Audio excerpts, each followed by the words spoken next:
അപ്പോൾ എന്തിനാണ് ദൈവം തന്റെ ശക്തിയെ നമുക്ക് തരുന്നത്?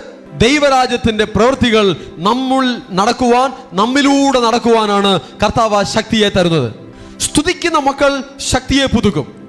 കാത്തിരുന്ന് സ്തുതിക്കുന്ന മക്കൾ ശക്തി പ്രാപിക്കും, ശക്തി പുതുക്കും. അവരിലൂടെ ദൈവരാജ്യത്തിന്റെ പ്രവൃത്തികൾ ഈ ഭൂമിയിൽ ഉണ്ടാകും. വളരെയധികം ത്യാഗത്തോടുകൂടെ ഈ കഴിഞ്ഞ നാളുകളിൽ കർത്താവിന്റെ പാദത്തിൽ കാത്തിരുന്ന, അർദ്ധരാത്രികളിൽ കാത്തിരുന്ന, പകൽ സമയങ്ങളിൽ കാത്തിരുന്ന, സമയങ്ങൾ നോക്കാതെ, കാലങ്ങൾ നോക്കാതെ കാത്തിരുന്ന, മറ്റു കാര്യങ്ങൾ നോക്കാതെ അതെല്ലാം മാറ്റിവെച്ച് ക്രമീകരിച്ച് കാത്തിരുന്ന ദൈവമക്കളെ കർത്താവ് നിശ്ചയമായും മാനിക്കും.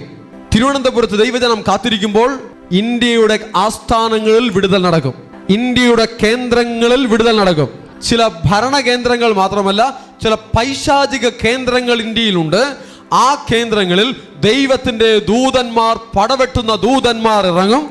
ദൈവത്തിന്റെ ശക്തി ഇറങ്ങും. ദൈവത്തിന്റെ പരിശുദ്ധാത്മാവിന്റെ ഒരു പരിവർത്തനം ആ സ്ഥലങ്ങളിൽ വ്യാപരിക്കും.